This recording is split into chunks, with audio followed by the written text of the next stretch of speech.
The Islamic Republic of Iran has a secret plan. They believe that they are going to win this war, this Operation Epic Fury. They believe that they will come out the victors. And how is that? Well, they know three secrets that essentially empowers them and gives them an edge toward long-term victory. And those three secrets they know about are limitations, three limitations actually that the United States faces in the continuation of Operation Epic Fury. They are munitions, they are markets, and midterms. Now, how do these three items limit the United States' participation in Epic Fury, and what would be the similar plans of Iran to limit and survive the onslaught from Israel? Well, we're going to go into that. We're going to go all into that because we're going to start with munitions. This is one we've talked about from the very inception. Even before this started, we knew that the amount of high accuracy, high precision munitions, especially those for intercepting missiles and drones, were limited. And we have really gone through them in this war, and our numbers are dropping fast. Now, it could be that the United States would revert, having taken more air domain over Iran, to using lower cost munitions and bombs and such dropped by bombers that would have been far more vulnerable flying over Iran previously, like B-52s. But we only have a very limited number of those, and would we risk them given that Iran still has a lot of missiles they're hiding, and our interceptors are getting far lower? They may be holding them back just for such an event like that. So that, you can do saturation bombing with the B-52s if you can get enough airspace dominance to fly them over the Iran proper mainland. But that's highly questionable, and it's really unknown if we can get away with that. So Iran does know and understand that our high precision missiles, our high precision interceptors are dwindling fast in this war, and they're banking on that and they're holding back their best for last in terms of their best missiles. So they have a strategy for dealing with that, and we can already see they have a vast number.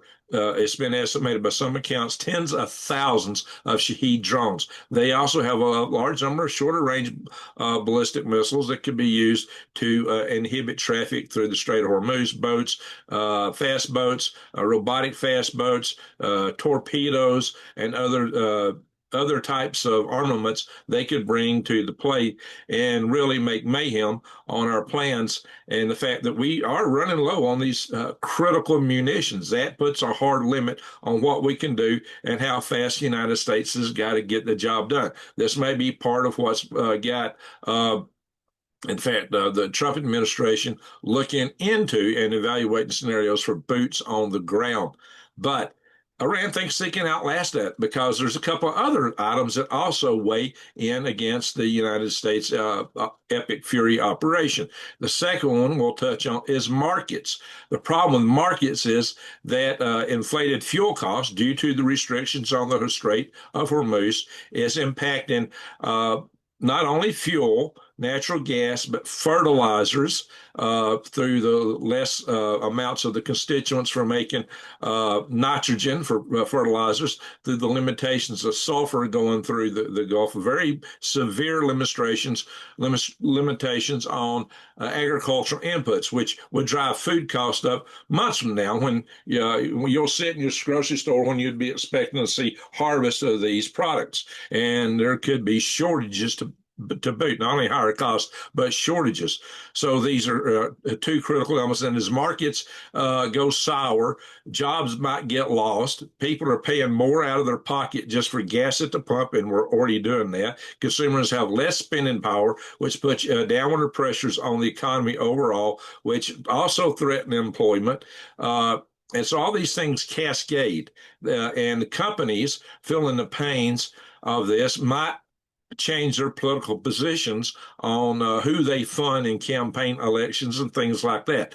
So, and unhappy consumers also may change their positions on how they're going to vote. So that brings us to the midterms. The midterms are coming up fast. They're happening this year. We're about 6 months away from these midterm elections. And Iran understands quite well that the current administration is at risk in the polls. There is a lot of projections that say the Democrats will take both the House and the Senate. And the Democrats have pledged to impeach Donald Trump and Vice President Vance. If they impeach both of them, then who becomes president? Speaker of the House. And the Speaker of the House then would be what? A Democrat. We could have a complete change in the United States government in a matter of months or within a year. So that could totally turn things upside down. Great losses in midterm elections as a result of the war would make any attempt to squash resurgent Iranian capabilities by future American administrations radioactive, as if we're not going to touch it. The United States may never again have the wherewithal or the political interest to try to thwart future attempts by Iran to grow their proxy networks, their missiles, and their nuclear programs, because to American politics, that will be a radioactive no-go zone. So that can give Iran pretty much free hand, with the exception of dealing with Israel, which we'll come to in a minute. So the midterm elections do pose an existential threat to the GOP. It poses an existential threat, and the GOP insiders know it. The party is divided internally over this war. A lot of internal pressure to Trump to end it soon from his own party, not to mention from the other side of the aisle. And even now, the damage may already be done. It might be that this loss will happen either way. So can Trump execute Operation Epic Fury to the point that Iran cannot resurge to power? That may be why he's trying to go for boots on the ground now, because maybe he wants a clear military win to put down in the record books that, hey, I won no matter where he keeps power or not. He may be willing to sacrifice his own administration for this ultimate objective. We don't know what the thinking is inside the administration, but we do know there's internal strife within the GOP as to the continuity of this war.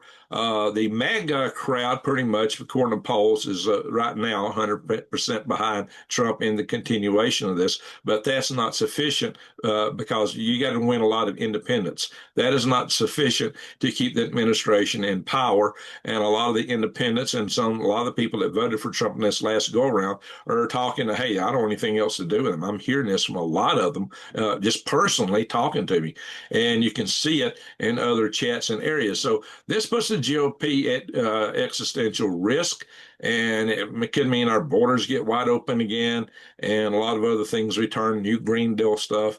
So this could turn the United States politics upside down in a matter of months. So how is this going to play? Well, Iran knows that, and they think they can outlast it. See, what Iran has done is they diversified their leadership. They have democratized by, I mean, spreading out. I don't mean using representative votes, but they have spread out their power. They empowered their lower level commanders and their lower within the RRGC, within the military, the Ayatollah elements of the clerical core of the Islamic Republic. And this is their survival strategy. After the 12-day war, they knew they had to do this. And in doing so, they have taken steps, especially combined with all the munitions they have made, to have some form of continuity, and they think they can weather this. Now, it is yet to be seen whether the plan will meet with success or failure. This will all be determined within the next few months, probably within the next month or two. But the long-term implications are there. Iran plans to survive, and they plan to control the Strait of Hormuz tightly going forward throughout the future. They plan to totally restrict who can and who cannot go through the Strait of Hormuz, and to invoke a toll tax on anybody passing through the Strait of Hormuz, and prohibit Israeli and U.S. Ships from using the strait forever, and maybe even some of our allies. And there's also talk that they would demand trade in wands for anybody and Chinese yuan for anybody, or you call it yuan, won, whatever, anybody that's doing commerce through the strait, which could basically put a hard kibosh on the so-called petrodollar and the United States ability to maintain the U.S. dollar as world reserve economy, world reserve currency, which would undermine our economy severely and could be the undoing of the United States. So, and there's other people who was projecting that we would have other economists are out there projecting that a loss of the war by the United States would have that same kind of effect, just some loss of confidence around the world, even without this element of Iran controlling the trade through the Strait of Hormuz. So, if Iran retains control of the Strait of Hormuz, no matter how much we bomb them, no matter how we declare victory and exit, we've lost. In essence, the U.S. has lost. Now, what will Israel do? How will Israel factor into this? Well, Iran also has plans for how to deal with Israel, which are a little bit different. Israel acting on their own could thwart some of, if they have the willpower, thwart some of Iran's resurgent capabilities, their plans for resurgence to power. But Iran already is planning this. They do plan a resurgence. So before we go into the Iranian aspect of this, I want to show you something that can, help my channel here. You can help me and help yourself at the same time. If you consider moving away from products that are contaminated with heavy metals and chemicals. If you want to do that, you got to realize there's 12 companies that control over 550 consumer brands. We've talked about this in the past. I've done videos on a lot of the kind of contaminants you're getting in these products, to include heavy metals and chemicals. And it's pervasive across the spectrum of these companies.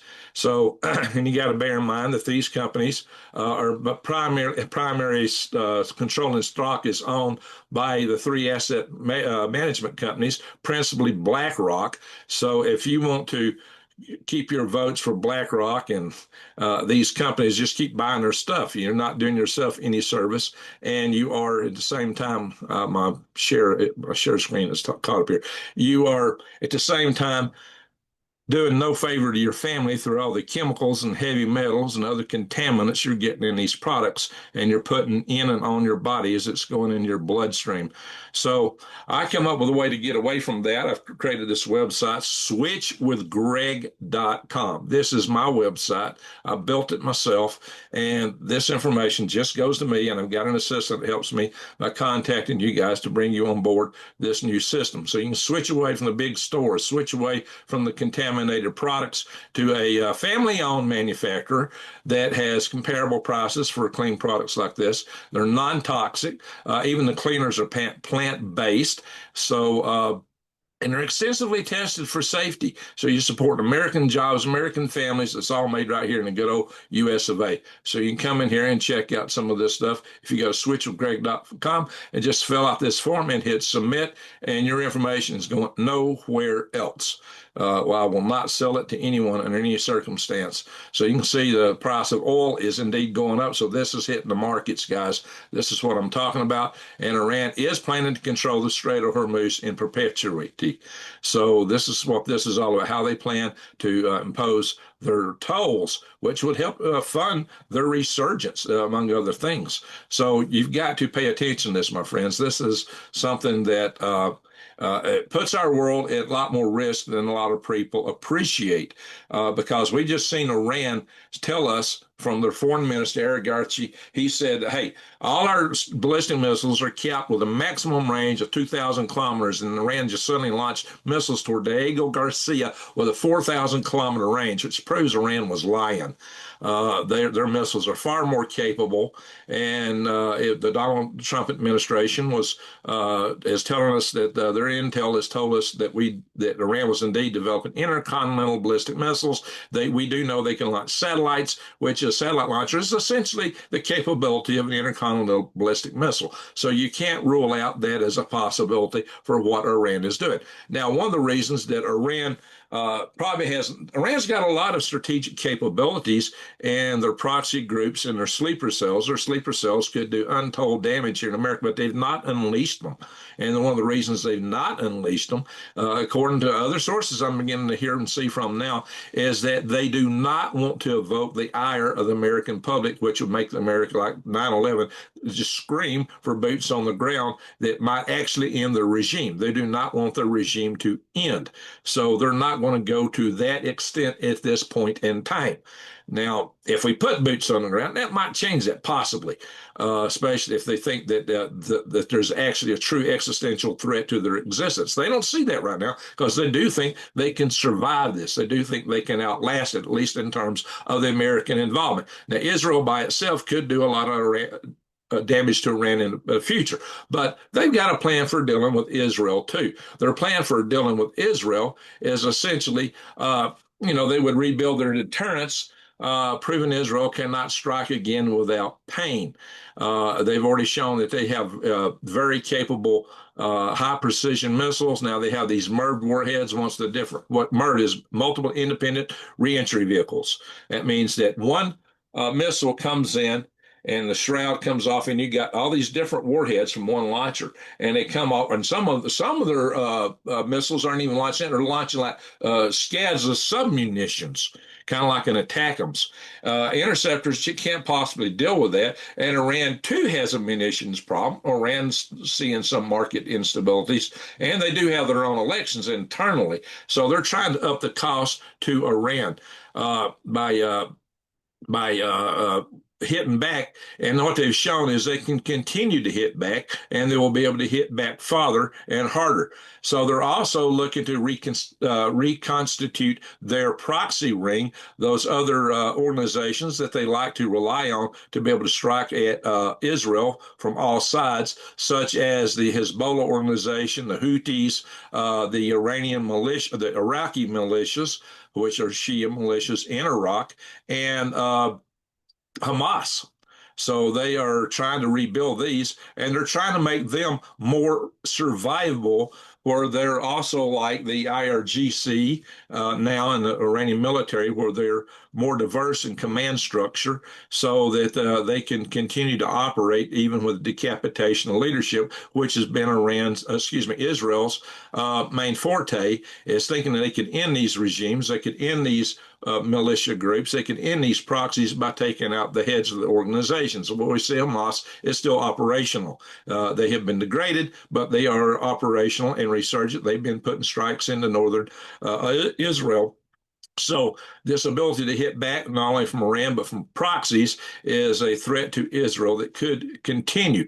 They're also, of course, looking for diplomatic solutions, a new diplomatic narrative to try to establish on the world stage about painting Israeli strikes and American strikes as aggression, not preemption, and they're trying to get it out there that this was an illegal operation that was conducted upon them.